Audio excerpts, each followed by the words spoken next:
Okay, so I'm back, and it's been about probably 3 months since my last effort was made on this piece of terrain.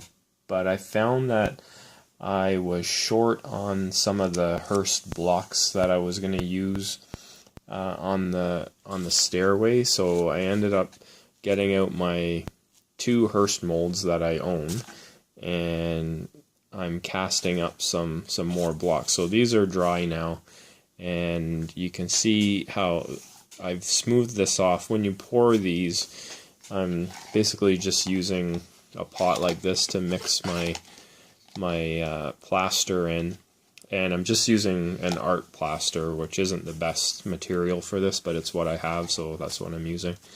But generally you're spooning this into the molds, and once it's in there, you're using one of these scrapers just to sort of smooth it out and to get it into the different molds. And that way, when you pop them out of here, the bottoms of these casts are fairly smooth.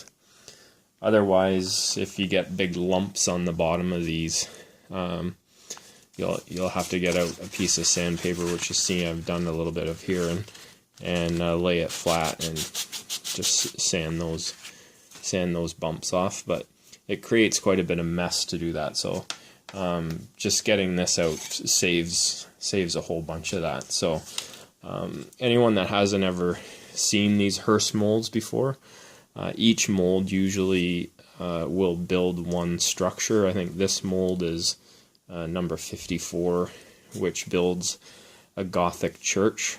I ended up buying another one, which was number 50, which I think is a straightforward wizard's tower, just because all of these molds here are for your basic building brick, I guess.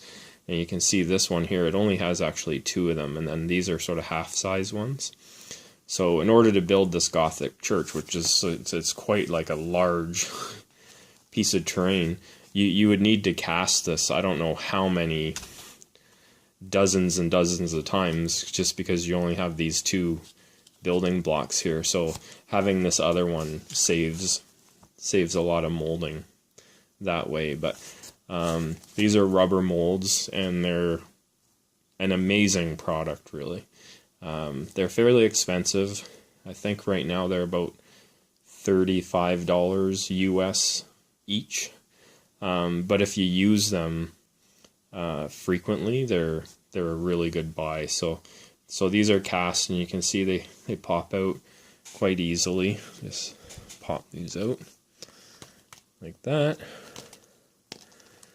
And these are some different shapes here. These ones are, it's hard to do this with the camera. Okay, there we go. And they clean up really easy. You just scrape any bits off, and pretty much good to go again. So I'll get these ones out as well, and then I'll come back when that's done.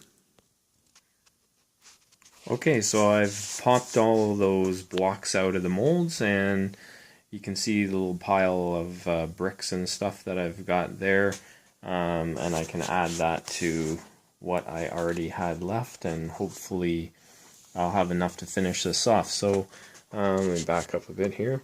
So there's where I am with it now. You can see that I've added all these bricks down here, and this is going to be a stairway up to a landing, stairs coming from both sides, and then again up onto here, up onto the top surface here.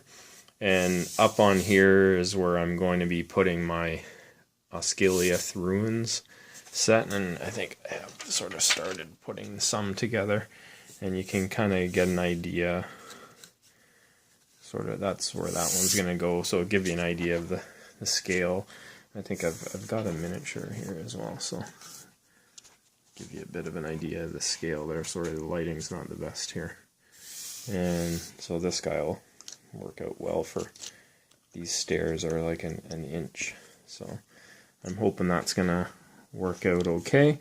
And so I've glued this down to my MDF hobby board, and I've gone over the edge here once anyways to get a little bit of that hard edge off.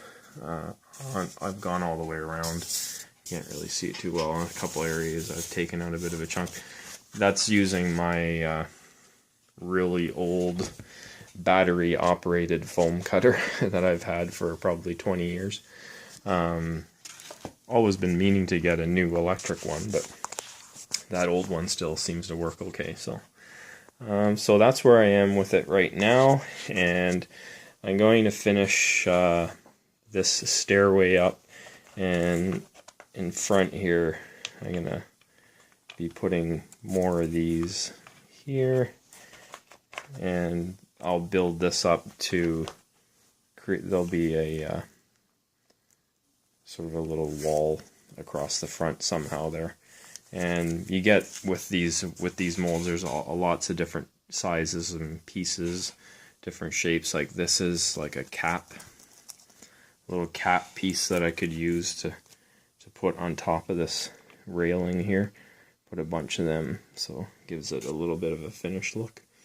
So we'll see what I can come up with for that to make that look good. And you can see I haven't quite finished this off because I was running short of bricks, so I had to mold some up, but these will go in here and finish that off. And then I'm gonna come up here. There'll be 2 courses of brick up here as well. But anyway, you can kind of see where I'm going with this. And so that's it for now. We'll try to make some more progress on this and get back to you in hopefully sooner than 3 months.